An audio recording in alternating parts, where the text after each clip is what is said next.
Good morning, good afternoon, good evening. आज चाहिँ हामी SA 315 identifying and assessing risk of material misstatement through understanding the entity its environment and related control revision गर्न गइरहेछौँ study मेटेरियलबाट है। यसमा सबैभन्दा पहिला छ एसए 315 को नामको identifying and assessing risk of material misstatement through understanding the entity and its इन्भाइरोमेन्टको यसलाई हामीले कन्सेप्ट नम्बर 1 भनेर पढेको। यसमा अडिटरले सिम्पल 5 कुरा अन्डरस्ट्यान्ड गर्नुपर्छ।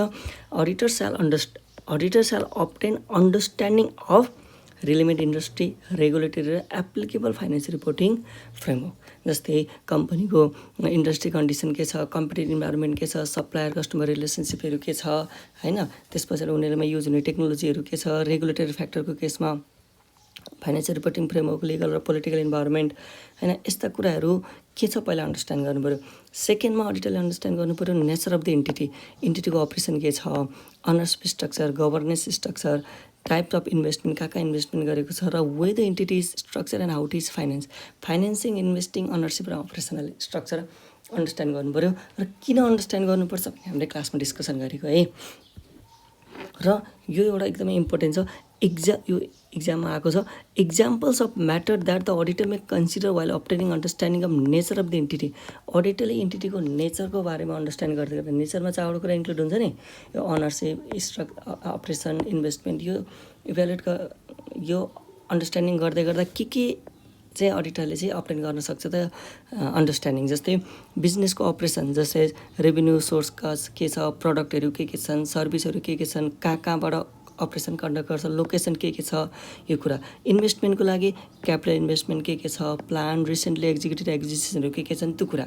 अर्को फाइनेन्सिङको लागि मेजर सब्सिडारिजहरू, डेप्ट स्ट्रक्चरहरू, कति पर्सेन्टेज लोन छ, र financial reporting such accounting principle, revenue recognition practice, यस्ता चिजहरू अडिटरले अन्डरस्ट्यान्ड गर्नु सक्छ in nature of the entity. र यति बेला एक्जाम एकचोटि क्वेसन आएको छ 3 मार्क्समा, what are the examples of matter the auditor may consider while obtaining understanding of nature of the entity भनेर, ठिक छ है। र अर्को एन्टिटीको अकाउन्टिङ पोलिसिजको सेलेक्सन र एप्लिकेसनको बारेमा, र यदि कुनै चेन्जेस छ भने त्यो रिजन अडिटरले के गर्नु पऱ्यो, अन्डरस्ट्यान्ड गर्नु पऱ्यो। एन्टिटीको अब्जेक्टिभ स्ट्राटेजिजहरू अन्डरस्ट्यान्ड गर्नु पऱ्यो, जस्तै overall plan of the entity हैन, त्यस पछाडि के स्ट्राटेजीहरू छन्, के अब्जेक्टिभहरू छन्, र स्ट्राटेजीहरू नयाँ एक्सपान्सन गर्ने स्ट्राटेजी, त्यस पछाडि डाइभर्सिफिकेसन गर्ने स्ट्राटेजीहरू छ भने त्यसमा रिलेटेड बिजनेस रिस्कहरू है, business risk is broader than the risk of material misstatement of the entity हैन, यी चिजहरू अडिटरले अन्डरस्ट्यान्ड गर्नु पऱ्यो। र लास्टमा अडिटरले अन्डरस्ट्यान्ड गर्नुपर्छ जस्तै त्यो रिस्कहरू अन्डरस्ट्यान्ड गर्न इन्डस्ट्री डेभलपमेन्टहरू के छन्, न्यू प्रडक्ट सर्भिसहरू लन्च भएको छ कि छैन, एक्सपान्सन अफ बिजनेस, यी कुराहरू अडिटरले अन्डरस्ट्यान्ड गर्नुपर्छ। इक्जाम्पल है, इक्जाममा त्यो बेला examples of what are the examples of objective strategy and business risks to be understood by the auditor भन्यो भने यो इन्डस्ट्री डेभलपमेन्टहरू, न्यू प्रडक्ट सर्भिसको बारेमा, potential related business risk, expansion of the business, यस्ता कुराहरू अडिटरले अन्डरस्ट्यान्ड गर्नु पऱ्यो। र लास्टमा एन्टिटीको कि फाइनेन्सियल पर्फर्मेन्सलाई मेजरमेन्ट र रिभ्यू गर्नु पऱ्यो। जस्तै कि फाइनेन्सियल इन्डिकेटरहरू, period and period financial performance analysis, बजेटहरू, फोरकास्टहरू, क्रेडिट रेटिङ एजेन्सीको रिपोर्टहरू, these are the examples for measuring the financial performance. तिमीलाई यो इक्जाम्पलमा क्वेसन सोध्न सक्छ, यो इक्जाम्पलमा क्वेसन सोध्न सक्छ, यो इक्जाम्पलमा क्वेसन सोध्न सक्छ इन इक्जाम, ठिक छ है। यहाँ नि इक्जाम्पल छ, जस्तै examples of matter the auditor may consider include accounting प्रिन्सिपलको बारेमा, industry specific practice, regulatory framework, regulated industry, legislation, taxation, government policy हैन, अनि यस्ता सुपरभाइजरी एक्टिभिटिजहरू, यस्ता चिजहरू चाहिँ तिमीले अन्डरस्ट्यान्ड गर्न सक्छौ। रिलेभेन्ट इन्डस्ट्रीको केसमा, नेचर अफ द एन्टिटीको केसमा यी चारवटा कुरा अन्डरस्ट्यान्ड गर्न सक्छौ।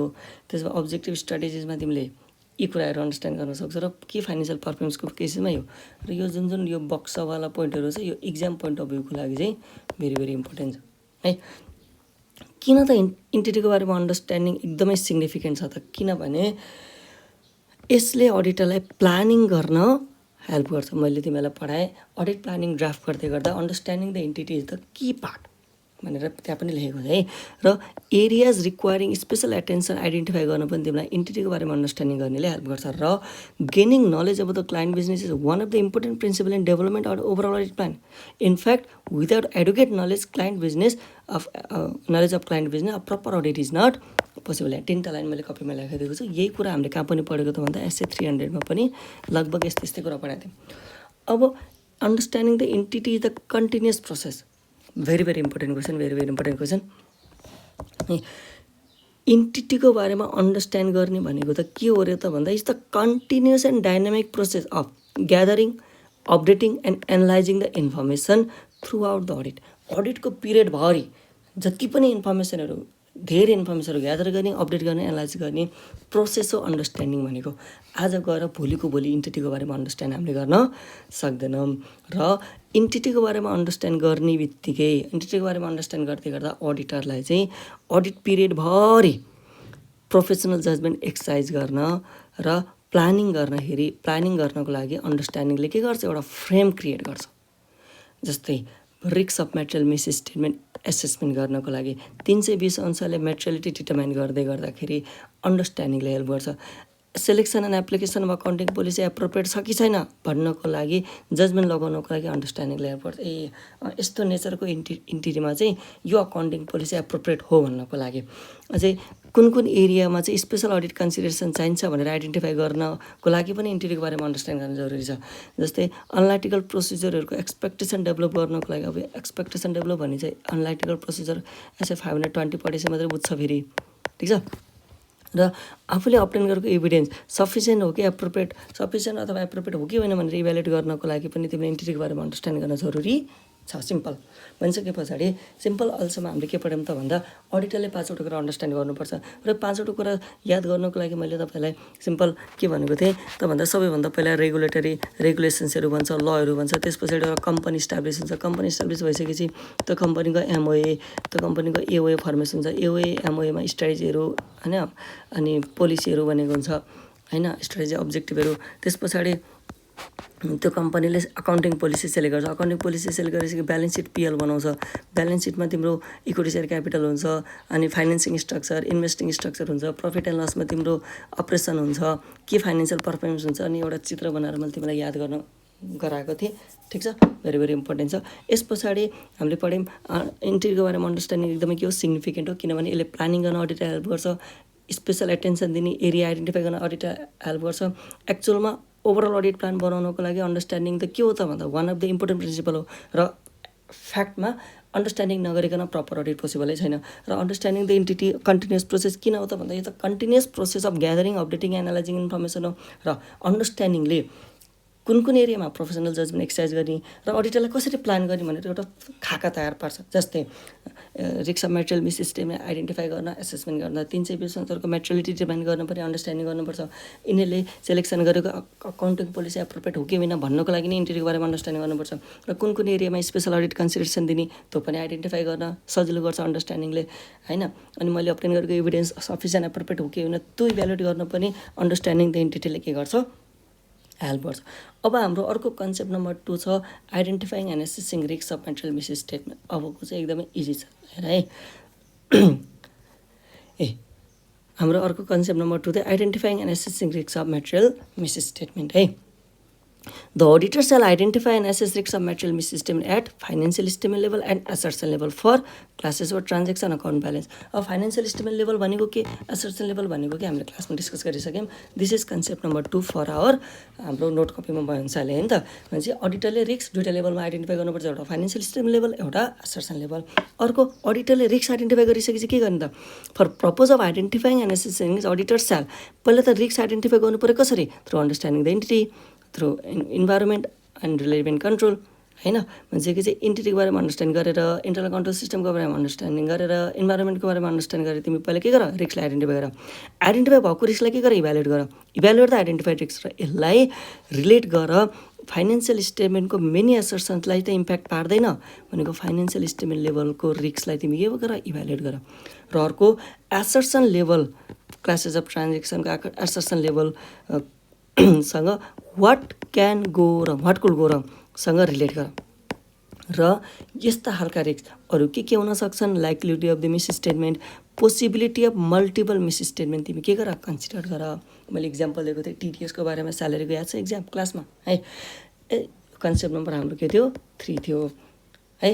अब हामीले पढ्यौँ र इन्टिटीको बारेमा अन्डरस्ट्यान्डिङ त गर्ने इन्टिटीको बारेमा अन्डरस्ट्यान्डिङ पनि गर्ने भने कक्षा नम्बर 1 मा।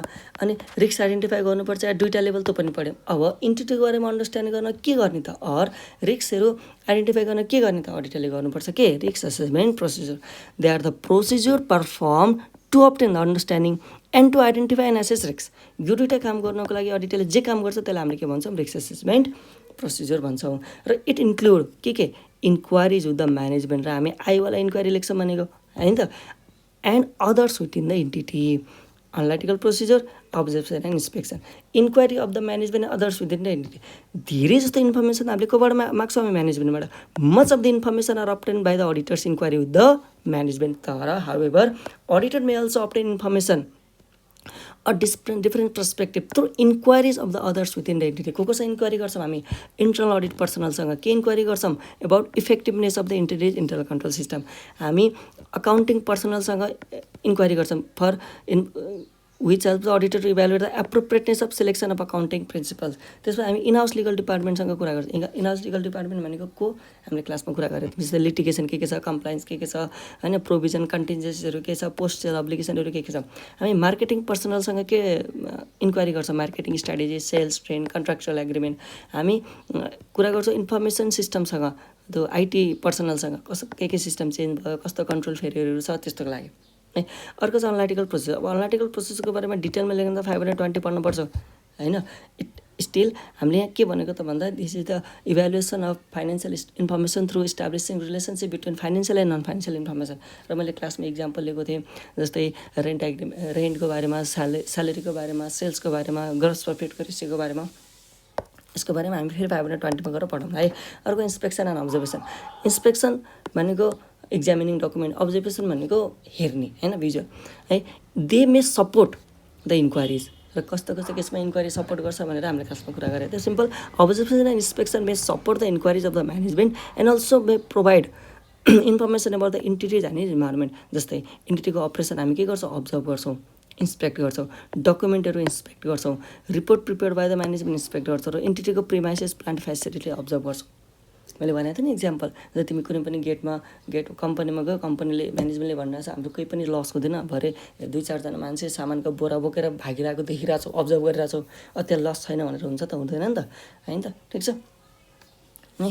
लगभग हाम्रो 315मा हामीले यति पढिसकेपछि हामीले एउटा सानो risk that required special consideration भनेर पढेको 3 point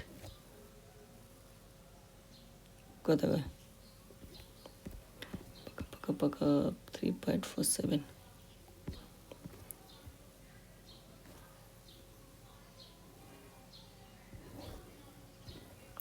3 point risk that require special audit consider 3.41 है। अडिट गर्दै जाँदा हामीलाई 315 रिस्क आइडेन्टिफाई गरेर त भन्यो, तर के पनि भन्छ त भन्दा, यदि तलका रिस्क भेट्यो भने चाहिँ तिमीले त्यसलाई सिग्निफिकेन्ट रिस्क मान्नु, अथवा तिमीले सिग्निफिकेन्ट रिस्क हो कि होइन भन्नको लागि तिमीले यी कुरा कन्सिडर गर्नु। हेर त, as the part of risk assessment auditors are determine whether any of the risk identified are in auditor's judgment are significant risks. In exercising such judgment, auditors shall consider whether the risk is risk of fraud. यदि फ्रडसँगको risk हो भने त्यसलाई तिमी के मान्नु, significant risk मान्नु। यदि यस्तो रिस्क छ जुन चाहिँ के अरे इन्टिटीको इकोनोमिक, अकाउन्टिङ, रिसेन्ट सिग्निफिकेन्ट चेन्जेससँग रिलेटेड रिस्क छ भने त्यसलाई पनि के मान्नु, सिग्निफिकेन्ट रिस्क मान्नु। कम्प्लेक्स ट्रान्जेक्सन भने त्यो पनि के मान्नु, सिग्निफिकेन्ट रिस्क मान्नु।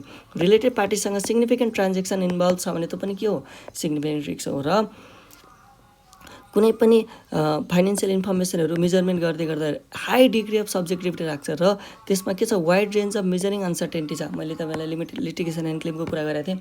यदि यस्तो छ भने त्यसलाई पनि के मान्नु, सिग्निफिकेन्ट रिस्क मान्नु। र outside the normal course of business छ भने त्यसलाई पनि के मान्नु, तिमीले सिग्निफिकेन्ट रिस्क मान्नु। यति चाहिँ हामीले 315 को नोटमा पढेको, बाँकी चिज चाहिँ हामी पछि पढाउँला, ठिक छ। भनिसकेपछि 315मा हाम्रो पहिलो नम्बर कन्सेप्ट रहेछ अन्डरस्ट्यान्डिङ द इन्टिटी, 5वटा कुरा अन्डरस्ट्यान्डिङ गर्ने। Second number understanding is the significant part. Third number रहेछ understanding the entity is the continuous process होइन। र यो चाहिँ के हो, continuous process of gathering, updating and analysing information. र यसले एउटा फ्रेमवर्क तयार पार्छ जहाँ अडिटरले प्लान गर्न सक्छ, जहाँ अडिटरले प्रोफेसनल जजमेन्ट लगाउन सक्छ नि फेरि यसफेर। त्यस पछाडि हामीले पढ्यौँ अडिटरले रिस्क आइडेन्टिफाई गर्नुपर्छ एट फाइनेन्सियल स्टेटमेन्ट लेभल एउटा एसर्सन लेभल, र अडिटरले फाइनेन्सियल स्टेटमेन्ट लेभलमा रिस्क आइडेन्टिफाई गर्न, एसर्सन लेभलमा रिस्क आइडेन्टिफाई गर्न, इन्टिटीको बारेमा अन्डरस्ट्यान्ड गर्न के गर्नुपर्छ, आरएपी गर्नुपर्छ। आरएपीमा के हुन्छ, inquiry with the management and others, analytical procedure, अर्को इन्सपेक्सन एन्ड अब्जर्भेसन। र त्यस पछाडि त्यो आरएपी गरेर यदि रिस्क आइडेन्टिफाई गर्ने, त्यसलाई आइडेन्टिफाई रिस्क गर्ने, रिस्क आइडेन्टिफाई भइसकेपछि त्यसलाई इभ्यालुएट गर्ने, फाइनेन्सियल स्टेटमेन्टको धेरै एसर्सनमा पर्भेसिभली भनेको जताततै एफेक्ट पार्छ कि पार्दैन। त्यस पछाडि तिमीले एसर्सन लेभलमा व्हाटकुल गोरङसँग रिलेट गर्ने र यस्ता गल्तीहरू कहाँ हुन सक्छन् भने तिमीले के गर्ने, कन्सिडर गर्ने। This is all about SA 315।